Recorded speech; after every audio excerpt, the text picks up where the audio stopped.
नमस्कार दोस्तों, बढ़ी गंडिया और बढ़ी गंडिया में आपका एक बार फिर स्वागत है। दोस्तों, आज हम बात करेंगे नीम करौली बाबा की।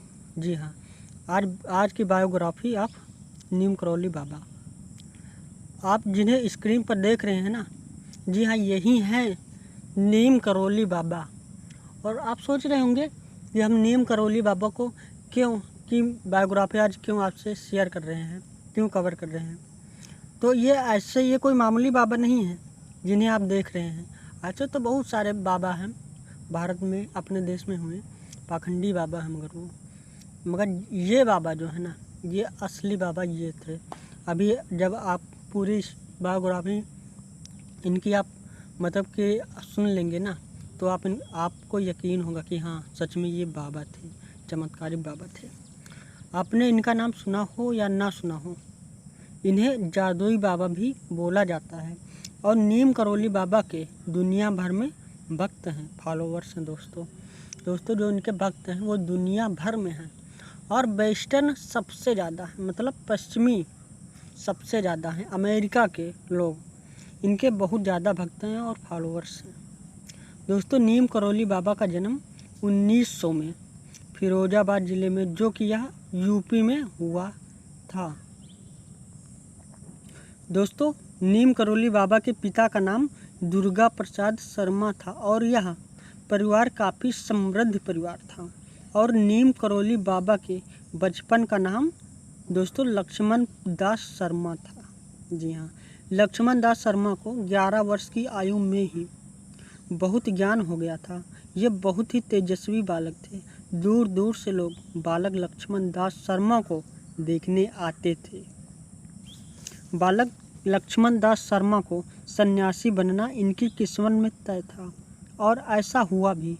लक्ष्मण दास शर्मा 11 वर्ष की आयु में ही अपने सभी सुख समृद्धि को त्याग करके दोस्तों ये इधर उधर भ्रमण करने लगे।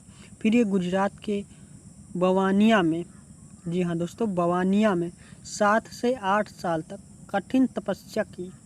तब इन्हें 8 सिद्धियाँ प्राप्त हुईं।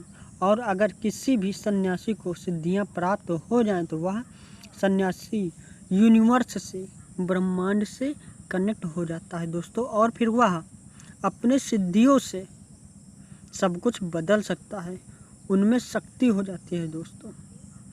अब दोस्तों आइए आपको बताते हैं कैसे पड़ा नीम करौली बाबा। आप लोग जानते हैं, अभी जाना कि नीम करौली बाबा का नाम बचपन में लक्ष्मण दास शर्मा था और बाद में कैसे पड़ा नीम करौली बाबा, आइए बताते हैं। सन्यासी थे तो इधर उधर भ्रमण करते ही रहते थे दोस्तों। वही फर्रुखाबाद के पास एक गांव है दोस्तों, नीम करौली गांव, ठीक है। इस गांव के पास ये ट्रेन से फर्स्ट क्लास बोगी मतलब डिब्बे में दोस्तों ये कहीं जा रहे थे और ये गलती से फर्स्ट क्लास डिब्बे में चढ़ गए थे। ठीक है दोस्तों, सन्यासी थे तो कुछ सोचा नहीं कि ये फर्स्ट है, ये कौन सा क्लास है, और चढ़ गए। ठीक है, तभी उस डिब्बे में टीटी आया और उसने लक्ष्मण दास जी से बोला टिकट दिखाओ। और ये सन्यासी थे, इनके पास टिकट तो था नहीं दोस्तों। तब टीटी ने इन्हें बोला ट्रेन से नीचे उतर जाइए आप, टिकट नहीं है तो और दोबारा मत चढ़ना बिना टिकट के दोस्तों ट्रेन में। और ऐसा कहकर टीटी ने इन्हें नीचे उतार दिया। और जब वे सन्यासी नीचे उतर गए ट्रेन से, तो जो ट्रेन भी वह स्टार्ट नहीं हुई दोस्तों। ड्राइवर के लाखों प्रयासों के बावजूद भी वो ट्रेन स्टार्ट ही नहीं हुई। जहाँ हम लोग देखते हैं कि जब उस सन्यासी को जब ट्रेन से टिकट ना होने की वजह से जब टीटी ने नीचे उतार दिया, तो जब तक बाबा नीचे बैठे थे, जब वो चलने के लिए ट्रेन को ड्राइवर स्टार्ट कर रहा था, तब ट्रेन स्टार्ट ही नहीं हुई दोस्तों। तब जाकर ड्राइवर, टीटी और ट्रेन में बैठे ट्रेन स्टाफ को ट्रेन के नीचे बैठे सन्यासी को देखकर यह एहसास हुआ कि उन लोगों ने उस सन्यासी को ट्रेन से नीचे उतार कर कितनी बड़ी गलती कर दी है। फिर ड्राइवर और टीटी उस सन्यासी के पास आए और उनके सामने हाथ जोड़कर उनसे निवेदन किया और कहा कि गुरुदेव आप प्लीज़ चलकर ट्रेन में बैठ जाइए जिससे कि ट्रेन स्टार्ट होकर चल दे। ठीक है दोस्तों, रिक्वेस्ट करने के बाद वो मान तो गए दोस्तों, पर वे उन लोगों के सामने अपनी 2 शर्तें रख दी। ठीक है, अब वो देखते हैं कौन कौन शर्तें थी वो। नंबर 1 कि पहला, आप लोग पूरा ट्रेन स्टाफ, मतलब कि आप लोग पूरा ट्रेन स्टाफ सन्यासी या साधुओं के साथ अच्छा व्यवहार करेंगे। ठीक है दोस्तों, देखते हैं ना कि जो सन्यासी साधु हैं उनको लोग मतलब रेस्पेक्ट नहीं करते हैं, तो उन्होंने कहा कि जो भी सन्यासी मिलेंगे आप उनका रेस्पेक्ट करेंगे। ठीक है, नंबर 2, और यहाँ पर जहाँ गाड़ी रुकी है आप लोग स्टेशन बनवा देंगे। ठीक है, और इस तरह इन दोनों शर्तों को ड्राइवर व ट्रेन स्टाफ ने मान ली। तब जाकर सन्यासी ट्रेन में बैठे और उस सन्यासी के ट्रेन में बैठते ही ट्रेन स्टार्ट हो गई और अपने गंतव्य की ओर चल पड़ी। दोस्तों तभी से इनका नाम नीम करोली बाबा पड़ गया। तो आप जान गए इनका नीम करोली बाबा कैसे पड़ा। इनके बहुत सारे आश्रम भी हैं दोस्तों, जिनमें से कैंची धाम आश्रम जो कि यह उत्तराखंड में है, यह बहुत ही फेमस है। दोस्तों नीम करोली बाबा अपने भक्तों के लिए बहुत ही उदार रहते थे। इनके बहुत सारे भक्त, चोर, डाकू और बहुत अमीर लोग भी बाबा के आश्रम में आते थे और वह लोग एक साथ एक जगह पर बैठते थे और सभी लोग अपने आप को बाबा के सामने सरेंडर कर देते थे। दोस्तों ऐसे थे बाबा। नीम करोली बाबा को दोस्तों बहुत सारे नामों से भी जाना जाता है, जैसे हांडी वाले बाबा, तिकोनी वाले बाबा इत्यादि। बाबा दोस्तों खूब हंसना खेलना पसंद करते थे और कभी एकदम से शांत हो जाते थे तो कभी साधना में लीन हो जाते थे। बाबा भक्तों से कहा करते थे कि पूरी दुनिया को प्यार करो, भगवान अपने आप मिल जाएगा। दोस्तों बाबा कहा करते थे अपने भक्तों से कि पूरी दुनिया को प्यार करो, भगवान अपने आप मिल जाएगा। ठीक है दोस्तों, 2 मुख्य आश्रम इन्होंने बनाए, जो कि एक वृंदावन में है और दूसरा कैंची धाम में, जो कि यह उत्तराखंड में है। दोस्तों जो कैंची धाम में इनका आश्रम है बाबा नीम करोली दास का, ये बहुत ही फेमस और विश्व प्रसिद्ध है। दोस्तों आइए बताते हैं। दोस्तों यहीं पर फेसबुक के संस्थापक जानते हैं कौन हैं? मार्क जुकरबर्ग हैं, जो फेसबुक के संस्थापक हैं, फाउंडर हैं।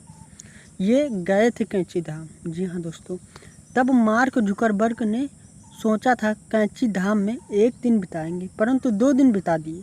वहाँ इनको इतना अच्छा लगा कि वो वहाँ पे 2 दिन बिता दिए। दोस्तों अब इनके शिष्यों की हम बात कर लेते हैं।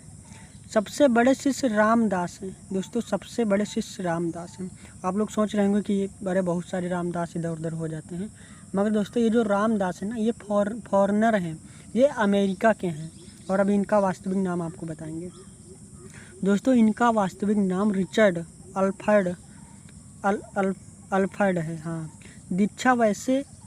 दीक्षा लेने के बाद ये रामदास हो गए थे। हाँ, पहले इनका नाम रिचर्ड अल्फ्रेड था, बाद में ये बाबा के संपर्क में आए और इनसे दीक्षा लेकर इनसे इतना मतलब कि अपने आप को इम्प्रेस हो गए कि ये रामदास बन गए। दोस्तों और ये अमेरिका के हार्वर्ड यूनिवर्सिटी में पढ़ाते थे और ये प्रोफेसर थे। जी हाँ दोस्तों, रामदास पहले ये प्रोफेसर थे और ये अमेरिका के हार्वर्ड यूनिवर्सिटी में पढ़ाते थे और ये गणितज्ञ भी थे। भारत में घूमने आए थे, ये हिमालय पर भी गए और वहाँ पर इनको पता चला कि यहाँ एक बहुत ही चमत्कारी बाबा हैं और रिचर्ड अल्फ्रेड नीम करोली बाबा के आश्रम में घूमने चले गए। ठीक है, और ये प्रोफेसर साहब को अपने आप पर बहुत ही घमंड था। सोच रहे थे कि मैं एक प्रोफेसर हूँ, गणितज्ञ हूँ, मुझसे कोई क्या भला बहस करेगा, और बहुत डिप्रेशन में भी थे ये। एक रात क्या हुआ कि दोस्तों ये आसमान की ओर देख रहे थे, बाबा भी इनके बगल बैठे थे। तो बाबा ने इनके पास आकर बोले कि क्या हुआ बेटा, हमें पता है कि तुम तारों के बीच अपनी माँ को देख रहे हो और हमें ये भी पता है कि तुम्हारी माँ का देहांत कैंसर से हुआ था।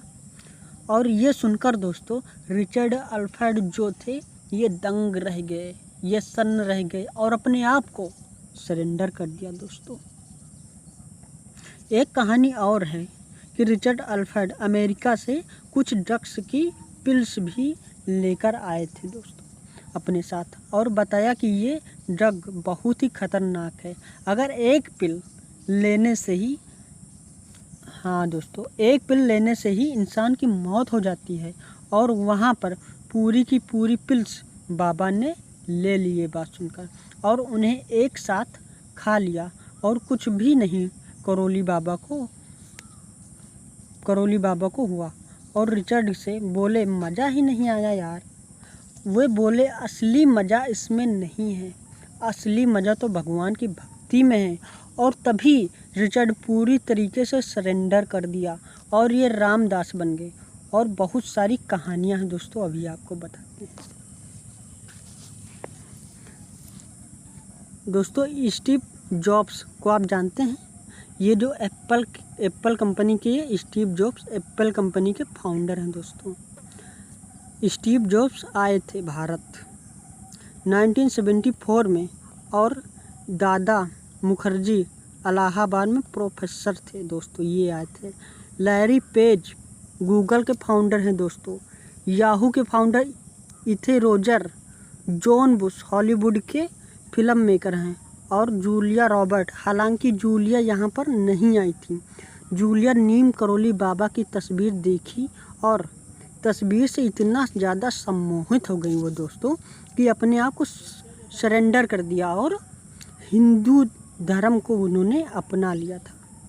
दोस्तों तो देखिए इनके आश्रम में कितने लोग आए। गूगल के फाउंडर आए, याहू के फाउंडर आए, एप्पल के फाउंडर आए और फेसबुक के फाउंडर आए, जॉन बुश हॉलीवुड के फिल्म मेकर हैं जो, ये सब लोग आए थे इनके आश्रम में। तो आप लोग सोच रहे होंगे, मतलब कि आपको अब कुछ आया होगा विचार कि हाँ ये कोई मामूली बाबा नहीं थे।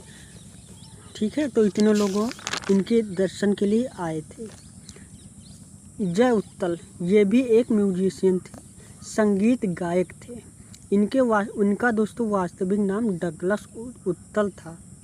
ये एक नीम करोली बाबा से मिले और अपने आप को सरेंडर कर दिया। दोस्तों इन्हें ग्रैमी अवार्ड भी मिल चुका है। तो दोस्तों आप लोग देख रहे होंगे कि कितने लोग आए, अमेरिका के एक से एक प्रतिष्ठित लोग आए और अपने आप को बाबा के सामने सरेंडर कर दिया। उनके चमत्कार को देखकर दोस्तों इतना प्रभावित हुए कि वो कभी भूल नहीं पाए बाबा को। स्टीव जॉब्स की बात करें तो ये 1974 को भारत आए थे। वे नीम करोली बाबा के बारे में सुना और ये बाबा के पास गए, मगर तब तक नीम करोली बाबा की डेथ हो गई थी दोस्तों, वरना ये भी रामदास हरिदास जैसे नाम रख लेते। अपना काफ़ी टाइम तक स्टीव जॉब्स बाबा के आश्रम में रुके थे। बाद में जब स्टीव जॉब्स वापस गए तो एकदम से रिफॉर्म हो गए थे और उसके बाद नई ऊंचाइयों को छूने लगी एप्पल कंपनी। दोस्तों जो उनकी स्टीव जॉब्स की जो एप्पल कंपनी है, जो फाउंडर हैं, और जब ये भारत से अमेरिका गए हैं तभी ये एप्पल कंपनी इनकी नई ऊंचाइयों को छूने लगी और बहुत ही आगे बढ़ गई। और ऐसे ही मार्क जुकरबर्ग जब भारत आए थे, आश्रम गए कैंची धाम, उसके बाद जब ये अमेरिका फिर से गए तभी से दोस्तों जो फेसबुक है वो बहुत ही पॉपुलर हो गया और हम सबके बीच में छा गया था। और ऐसे ही दोस्तों गूगल के फाउंडर, याहू के फाउंडर, हॉलीवुड के फिल्म मेकर, ये सब लोग आए थे। और आने के बाद ये जब वापस गए तो इनकी बुलंदियों की कहानियाँ लिखी जाने लगी थी अमेरिका में। जब भारत जाना था तो नीम करोली आश्रम में ज़रूर जाना। दोस्तों जब ये एप्पल कंपनी के स्टीव जॉब्स जब भारत आए थे, तब जब ये वापस गए तो जो फेसबुक के फाउंडर हैं ना मार्क जुकरबर्ग, इनसे उन्होंने बताया कि भारत जा रहे हो और वहाँ जब जाना तो नीम करोली बाबा के आश्रम कैंची धाम में तुम ज़रूर जाना, ठीक है। तभी जब मार्क जुकरबर्ग अभी जल्दी भारत आए थे, तो वे बोले कि हमें कैंची धाम नीम करोली बाबा के आश्रम में ले चलो। जी हाँ दोस्तों, वो आए और खुद कहा उन्होंने प्रधानमंत्री नरेंद्र मोदी से कि हमें नीम करोली बाबा के दर्शन करना है, हमें वहाँ चलना है। और जब मार्क जुकरबर्ग बाबा के आश्रम 1 दिन के लिए मात्र गए थे और वहाँ पर उन्होंने 2 दिन अपने बिता दिए। उनको वहाँ इतना अच्छा लगा कि वो 2 दिन वहाँ पर रहने के लिए राजी हो गए और अच्छा एकदम से अपना टाइम बिताया। ऐसा है कैंची धाम दोस्तों, वहाँ जो जाता है वहीं का रह जाता होकर। बाबा एकदम सिंपल। अब दोस्तों बाबा की हम बात कर लेते हैं। दोस्तों बाबा एकदम सिंपल तरीके से रहते थे। ये सिर्फ एक कंबल लिए रहते थे। इनका जीवन रहन सहन एकदम से साधारण था। दोस्तों नीम करोली बाबा बहुत ही कम बोलते थे। बाबा नीम करोली ने दोस्तों जो और बहुत सारे बाबाओं को आपने देखा होगा, उनका टीवी प्रसारण चलता रहता है और वो बहुत बड़े बड़े मतलब कि उपदेश देते रहते हैं लोगों के बीच में बैठकर। मगर जो नीम करोली बाबा है, जिनकी बायोग्राफी को हम आपके सामने शेयर कर रहे हैं, बायोग्राफी जिनकी हम आपको बता रहे हैं, ये ऐसे उन बाबाओं में से बिल्कुल नहीं थे। इन्हें बिल्कुल अधिक बोलना पसंद नहीं था और ये बस आंखों से ही अपने भक्तों की बात जान लेते थे दोस्तों। और ये एक कंबल में रहते थे और आप इनके कभी भी पिक देखेंगे, फ़ोटो देखेंगे तो इनको सिर्फ कंबल में ही देखेंगे। इनको मतलब कि बहुत ज़्यादा हाईलाइट होना पसंद नहीं था। और बहुत बड़े बड़े ऑफर्स आए अमीर लोगों से कि चलिए बाबा जी हमारे यहाँ चलिए, घर में रहिए, सब कुछ आपको मिलेगा। मगर उन्होंने सब कुछ ठुकरा दिया और उन्होंने कहा नहीं, बस हमें समाज के कल्याण के लिए ही यहाँ पर आए हैं और यहीं पे जितनी ज़िंदगी है यहीं पे सब लोगों के बीच में बिताएंगे दोस्तों। और भी बाबा नीम करोली दास के बहुत सारे चमत्कार हैं जो हम आपको बता नहीं सकते हैं। इतने ज़्यादा नीम करोली बाबा के चमत्कार हैं दोस्तों, ठीक है। अब बाबा नीम करोली ने जो अपना 11 सितंबर 1973 को दोस्तों अंतिम सांस ली और अपने शरीर को त्याग कर अनंत में विलीन हो गए दोस्तों हम लोग देखते हैं कि बाबा नीम करोली दास 11 सितंबर 1973 को अंतिम सांस ली और अपने शरीर को त्याग कर अनंत में विलीन हो गए। दोस्तों कैंची धाम के बारे में आपको बता दें, कैंची धाम उत्तराखंड में स्थित है और यहाँ जाने के लिए गवर्नमेंट से परमिशन लेनी पड़ती है बाकायदा। आप लोग ऐसे नहीं जा सकते हैं, वहाँ जाने के लिए आपको गवर्नमेंट से परमिशन लेना पड़ेगा। इनकी एक वेबसाइट है जिस पे आप अप्लाई करें जाने के लिए, तभी आप जा सकते हैं अगर अलाउ होगा तो। और दोस्तों ठंडी में तो आप बिल्कुल नहीं जा सकते हैं क्योंकि ठंडी में बहुत सारी बर्फ़ गिरती है और जो कैंची धाम आश्रम है ये पहाड़ों के बीच में है और मतलब ठंडी में वहाँ रास्ता ब्लॉक हो जाता है, बंद हो जाता है। इसकी वजह से आप ठंडी में नहीं जा सकते हैं, सिर्फ आप गर्मियों में ही कैंची धाम आश्रम जा सकते हैं। दोस्तों अगर कभी भी टाइम मिले तो आप लोग कैंची धाम आश्रम ज़रूर जाएं। और हम भी एक बार हमने ठाना है कि कैंची धाम बाबा के आश्रम में एक बार ज़रूर जाना है दोस्तों ये वीडियो आप लोगों को कैसा लगा आप लोग हमें कमेंट सेक्शन में ज़रूर बताएं। अगर ये वीडियो आप लोगों को ज़रा सा भी अगर अच्छा लगा हो तो वीडियो को लाइक ज़रूर करें दोस्तों। और कोई भी डाउट हो तो हमें कमेंट सेक्शन में ज़रूर बताएं।